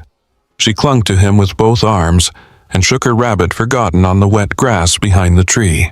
"It's done," Ethan murmured into her hair. "You're safe. You're with me." Lily's voice came out muffled against his shoulder. It was so loud. "I know," he said. "I know." Mason stayed crouched near the tree, watching Calder and Brooks with a predator's stillness, not because he wanted violence, but because he had learned what hesitation costs. His eyes flicked to Lily, then to Ethan, then back to Brooks. Brooks snapped the handcuffs tighter on Calder and stepped away, keeping his own body between the wounded chief and everyone else. "Hands where I can see them," he told Calder again, as if repeating it could keep the world from tipping back into chaos. Calder's face was pale now. A dark patch spread across his shoulder where the bullet had torn fabric and skin. He tried to square his posture anyway. Chin-lifted eyes cold. "You just ruined your career." Calder rasped at Brooks. Brooks did not answer. He spoke into his radio again, voice clipped. "Medical on scene. Secure the driveway. I want state investigators notified, now." Claire stood near the boathouse like her legs had forgotten how to move. The folder still hung in her hands, but her arms trembled so hard the papers inside made a faint tapping sound against each other. Her eyes stayed locked on Brooks, on the cuffs on the gun, kicked into the gravel. She looked like someone who had jumped off a cliff and only now realized the ground could have been waiting. Ethan shifted Lily slightly so her face was turned away from Calder. "Look at me," he whispered. "Just me." Lily's eyes were wide and glossy. "Is that man going to hurt us?" Ethan swallowed. "No." The sirens grew louder. A patrol car appeared, first lights flashing through the trees. It rolled up the driveway and stopped hard. Two deputies stepped out, weapons drawn, then slowed when they saw Brooks standing over Calder. Sheriff, one deputy called, breath visible in the cold air. Brooks pointed sharply. "Weapon is there. Secure it. Keep eyes on him." He nodded toward Calder without looking away. Another set of lights spilled across the yard as an ambulance followed, then another cruiser. The driveway filled with uniforms and radios and the heavy sound of boots on wet gravel. A medic knelt beside Calder, gloved hands already working. Calder tried to pull away, pride rising. The medic ignored it and cut the coat open with shears. Calder's jaw clenched hard enough to show cords in his neck. Brooks finally lowered his weapon slightly, not relaxed, just no longer aiming to fire. He looked toward the tree. Mason Cole Brooks called, voice firm. "I need you to come out where I can see you. Slow." Mason's eyes narrowed. "You going to shoot me too?" Brooks did not flinch. "No. But I need to control the scene." Mason looked at Ethan, then at Lily. His face tightened with something like regret that he had dragged a child into his worst day. He stood slowly, hands open, and stepped out from the tree. Ethan rose with Lily still in his arms. He shifted her weight and carried her toward the porch away from the cluster of uniforms. Daddy, Lily whispered, "Who is he?" Ethan paused on the porch steps. His voice went soft. "He's my brother." Lily's brows pinched. "Your brother?" Ethan nodded once. He felt the words land like a stone in a pond, ripples spreading through her face as she tried to place a new person into the shape of her world. Brooks approached Mason with another deputy. The deputy lifted handcuffs ready. Brooks raised a hand, stopping him for a beat.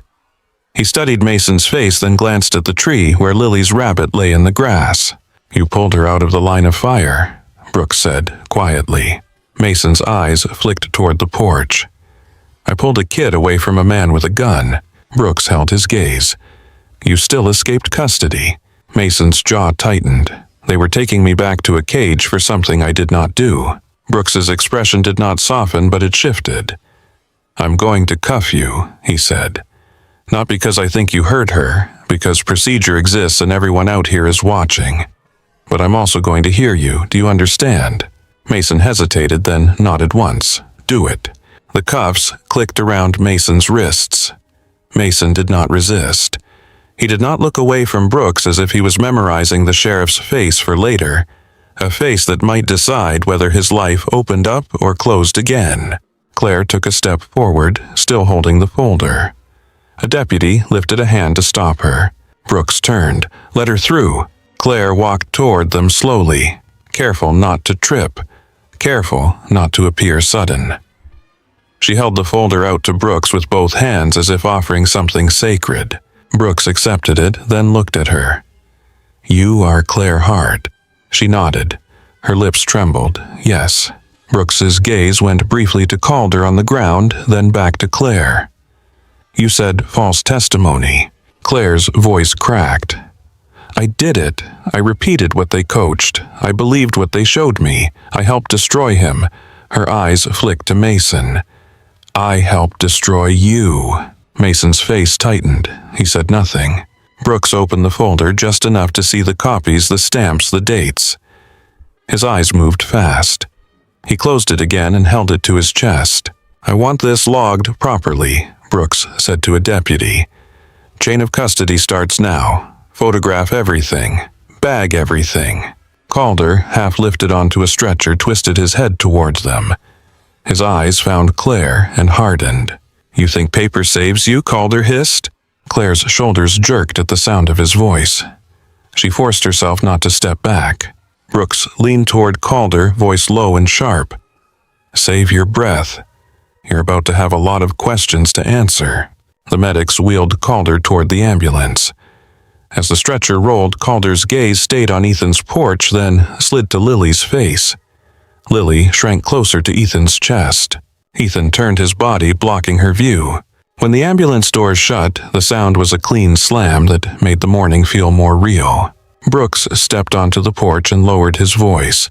"Ethan, I need your daughter inside." Ethan nodded and carried Lily into the cabin. The warmth hit them like a blanket. Lily's trembling eased a fraction, but her eyes stayed wide. Ethan set her down gently on the couch and crouched to her level. "I need you to do something brave," he said. Lily sniffed hard. "I already did brave." Ethan swallowed a laugh that came too close to a sob. "Yes, you did. Now I need you to stay here, okay? Blanket on, rabbit in your lap when I bring it. No doors open unless I say." Lily's voice dropped. "Are you going to jail?" Ethan's throat tightened. "No." "Is Uncle Mason going to jail?" Ethan hesitated, then chose honesty without cruelty. "They're going to talk to him. They're going to listen this time." Lily watched his face like she could read the truth in his pupils. "I want pancakes," she whispered. Ethan nodded. "You'll have pancakes." He stood and went to the window. Outside, deputies moved around the yard, securing photographing, speaking into radios. Mason stood with cuffs on, head bowed, slightly breathing through his nose as if the air itself hurt. Claire stood near the edge of the porch steps, hands empty now, arms wrapped around her own ribs. She looked smaller without the folder. Brooks came inside, closing the door behind him. He kept his voice low. "I'm going to take statements, right here. I want you steady." Ethan nodded. "My in-laws are expecting Lily." Brooks looked toward Lily, then back to Ethan. "Call them. Have them come here instead. The road is controlled. I'd rather move her with an escort after we settle the scene." Ethan reached for his phone and dialed Marjorie Keene again. When she answered, he kept his voice calm, but the words came tight. "Marjorie," he said, "I need you to come to the cabin. Bring Tom. Stay in your car until I wave you in." Her breath caught on the line. "Ethan, what happened?" "A situation," he said. "Lily's okay. Just come." Marjorie did not argue. "We're on our way."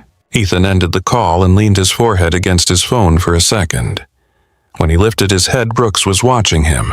"I've had a bad feeling about your brother's case for years," Brooks said quietly. The timeline never sat right. Witness statements felt too clean. He looked down at the folder in his hands. "But bad feelings don't hold up in court." Ethan's voice came out rough. 15 years. Brooks's jaw flexed, "I know." The statement taking blurred into a strange, careful ritual. Brooks asked questions. Ethan answered. Claire spoke in a voice that shook, then steadied. Mason was brought inside with the deputy cuffs still on and seated at the table like a man being invited into his own life for the first time in years. Claire signed a written statement with trembling hands. She described the rehearsals, the phrases, the pressure. She described Calder's threat in the courthouse parking lot and the calls that followed. Her pen scratched across the paper as if every letter took effort. Mason spoke next. His voice stayed flat at first, like he was protecting himself from hope. He recounted the bar, the drive, the way the detectives had twisted details until they fit a shape they already wanted. When he spoke about prison, his eyes stayed on the tabletop. Brooks listened without interrupting. When Mason finished, Brooks nodded once and wrote more notes. A knock came at the door. Ethan's heart jumped until Brooks called out, "It's fine." Marjorie and Tom Keene stepped inside, faces pale, eyes wide. Marjorie crossed the room in 2 strides and pulled Lily into her arms. Lily buried her face in Marjorie's coat and began to cry again, quieter this time, the way children cry when they finally believe they are held. Tom's gaze landed on Mason at the table, cuffs on face older than any memory. Tom's mouth opened, then closed. He looked at Ethan instead. Ethan gave him a small nod. Not permission, not a request, just the truth. Tom's eyes softened, then he looked away, like he needed a second to adjust to a world that had shifted. Marjorie stroked Lily's hair. "We're taking her home," she said to Ethan, voice firm. "We'll make pancakes. We'll keep the door locked. Call us when you can breathe." Ethan walked them to the door. Lily looked back once, eyes still wet. Her gaze landed on Mason. Mason's cuffed hands flexed slightly, as if he wanted to wave but did not know if he was allowed. Lily hesitated, then lifted her rabbit in a small salute before turning back into Marjorie's arms. When their car finally pulled away with a deputy escort, the cabin felt emptier, but also quieter in a way Ethan needed. He returned inside. Mason sat at the table, shoulders hunched. Claire stood by the window staring out at the lake like it was the only thing that had not lied to them. Brooks closed his notebook. "I'm taking Mason to the station," he said, voice measured. "He will not be placed in general holding. I'm contacting the county attorney and the state investigators. This evidence goes above me." Mason's laugh came out short and bitter. "Above you, always above?" Brooks met his eyes. "I can't undo what happened," he said. "But I can do this right from here forward." Mason stared at him for a long moment, then nodded once, not trusting, not refusing. Deputies guided Mason outside. Mason paused at the doorway and looked back at Ethan. His eyes held 1,000 things he did not know how to say. Ethan's voice broke through them anyway. "I'm here." Mason's jaw tightened. He gave a single nod, then stepped out. The yard slowly emptied as cruisers pulled away one by one. The ambulance was long gone. The fog lifted more, revealing the lake in a gray sheen. The cabin felt bruised but standing. Ethan found Claire near the shoreline after the last deputy moved out of sight. She stood at the edge of the property where wet grass met sand, arms wrapped tight around herself, staring across the water. "You're leaving," Ethan said. It was not a question. Claire's shoulders rose on a breath, then fell. "I should," she whispered. Ethan stopped a few feet behind her. He did not reach for her. He did not know if he had earned that. "My brother is in cuffs again," he said, voice low, "even if it's temporary." Claire closed her eyes. "I know." Ethan watched the back of her head, the pale hair moving slightly in the lake wind. "You saved my daughter," he said. "You saved him too. You did not have to step into that yard with the folder over your head." Claire's laugh came out broken. "I did. I created the yard." Ethan stepped closer, careful. "You could have disappeared." "You didn't." Claire turned to face him. Her eyes were red, her cheeks damp. She looked exhausted, like a person who had held her breath for years and only now remembered oxygen.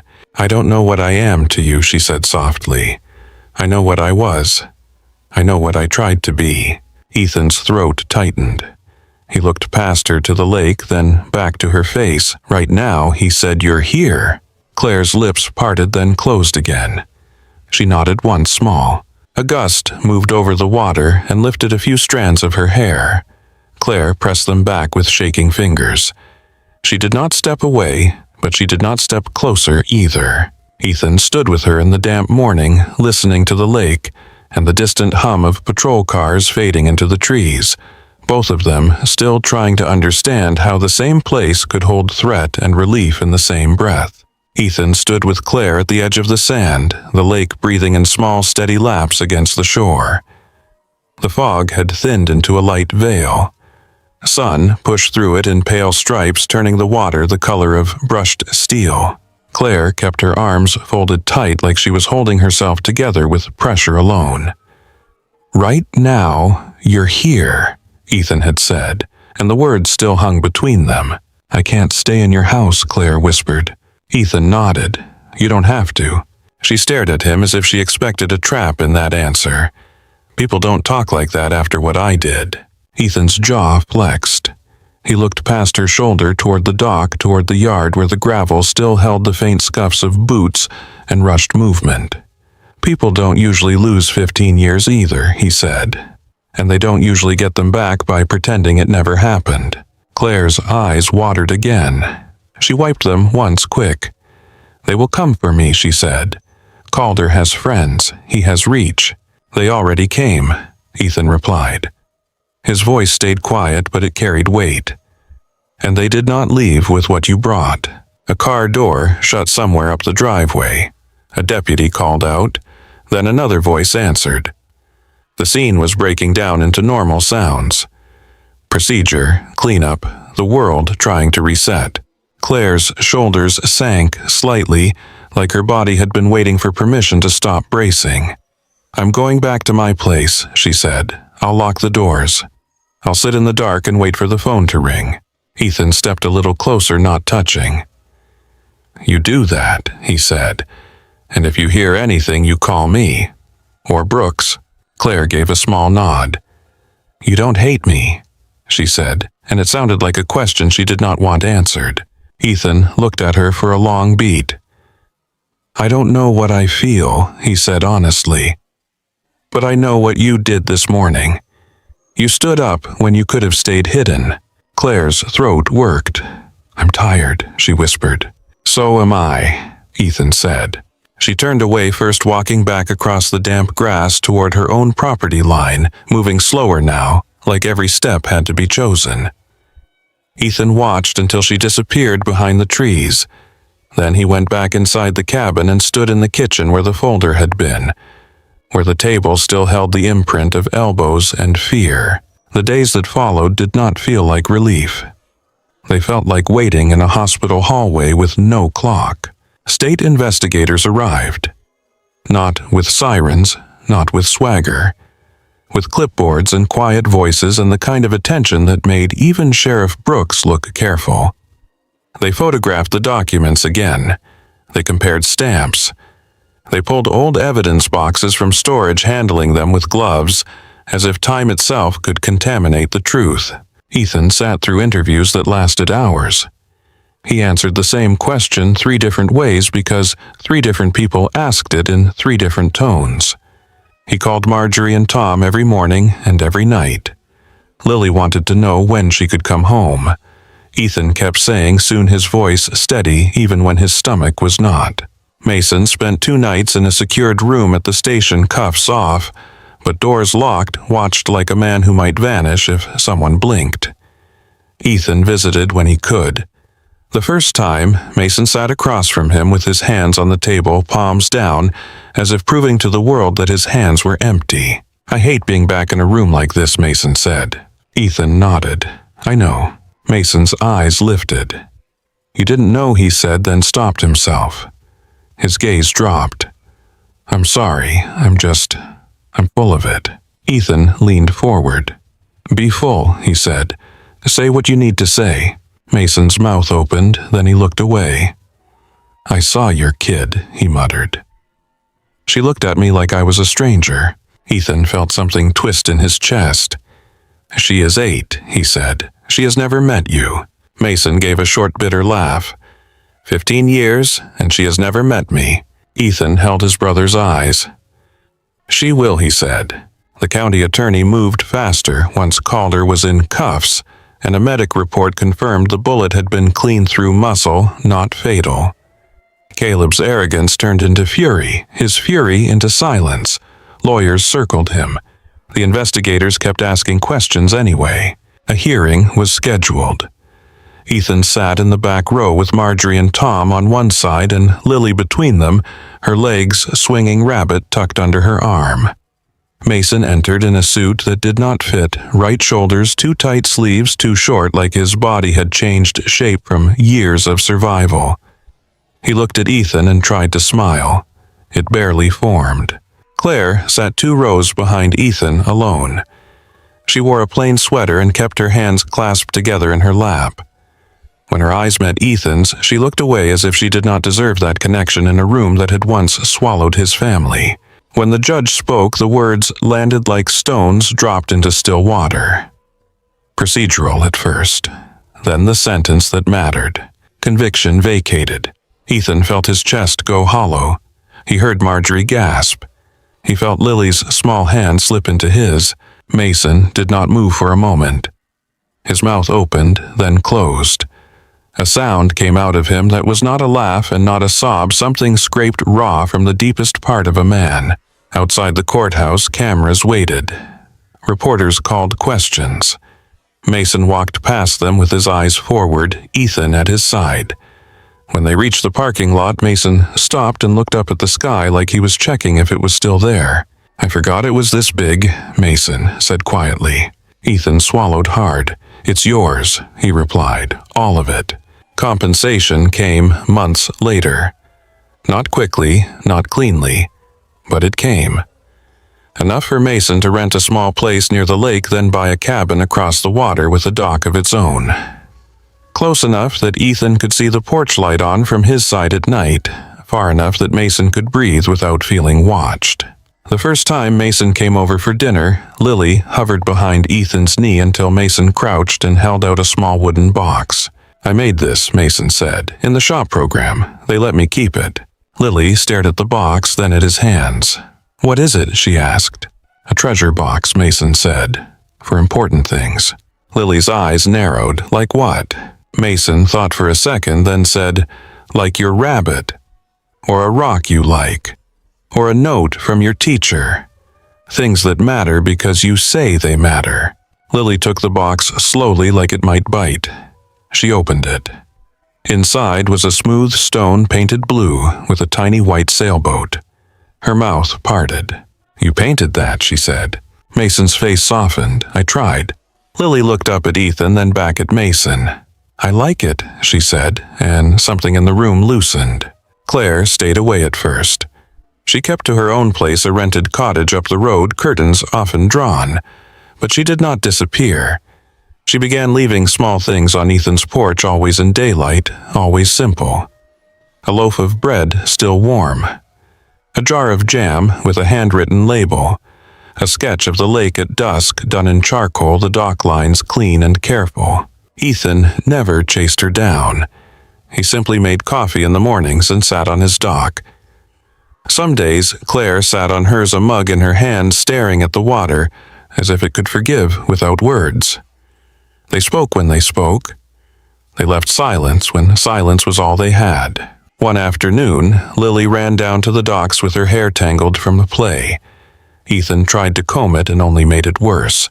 Claire watched for a minute, then called across the water, "Let me." Ethan hesitated. Lily looked at him, hopeful and stubborn. "Please," Lily said. Claire came over slowly, hands open. She sat behind Lily on the dock and worked through the knots with patient fingers. Lily relaxed under her touch, like she had been waiting for that kind of care without knowing it. "I don't like when people yell," Lily said suddenly, voice small. Claire paused, then continued braiding. "Me neither," she replied. "Will you yell at me?" Lily asked. Claire's throat tightened. She took a breath. "No," she said, "not if I can help it."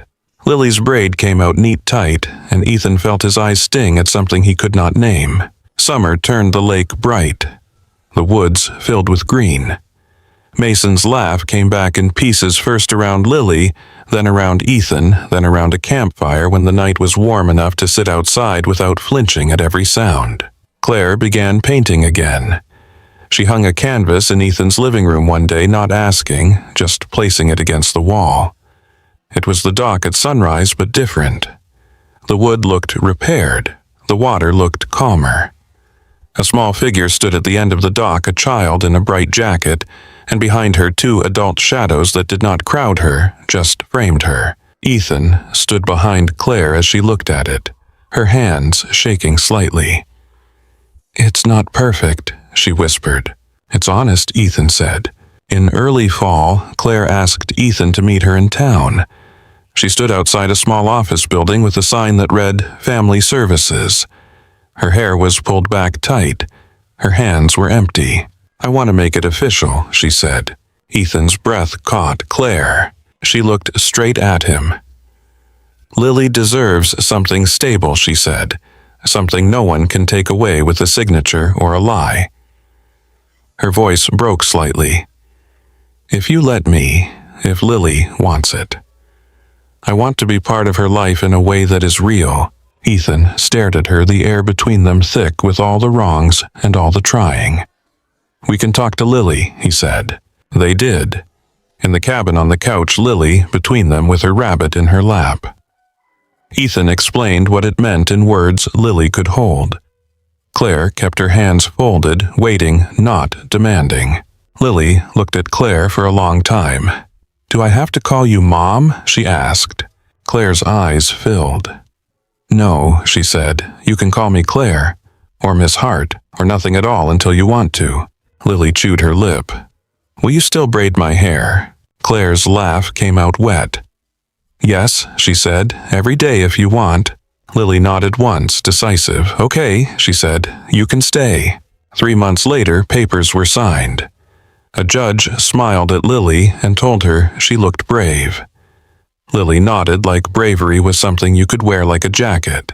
A year after the morning, the gunshot split the damp air. Autumn painted the lake in orange and gold. Chairs lined the yard near the dock. Mason stood at Ethan's side in a suit that fit, this time his shoulders broader, his eyes clearer. Lily twirled in a dress that made her feel important, scattering petals with a serious expression like the job mattered. Ethan waited at the end of the dock, hands clasped in front of him because he did not trust them to stay still. He glanced up at the cabin window and caught a flash of blonde hair, then nothing. When the music started, Claire appeared at the start of the path with Sheriff Brooks beside her. Brooks looked uncomfortable in a tie, but his face held something like pride. Claire's dress was the color of sunrise, soft and warm against the sharp autumn air. Wildflowers were tucked into her hair, and Lily's work showed in the uneven but earnest placement. Claire walked toward Ethan with steady steps. Her eyes never left his. When she reached him, she placed something in his hand. The old boot print photo now sealed in a small frame beside a new picture of the four of them on the dock. Lily holding her rabbit mason, smiling like he had always belonged there. Claire's voice was barely above a whisper. From endings to beginnings. Ethan closed his fingers around the frame and looked at her. "You're here," he said. Claire nodded once. "I'm here." The lake moved behind them. The wind lifted the leaves. Lily grinned so wide it looked like her whole face would split in half. And when Ethan took Claire's hand, it felt less like claiming and more like choosing again and again to stay. If you enjoyed this story, hit like and subscribe. Before you go, I would love to know where you are watching from. Drop your city or country in the comments.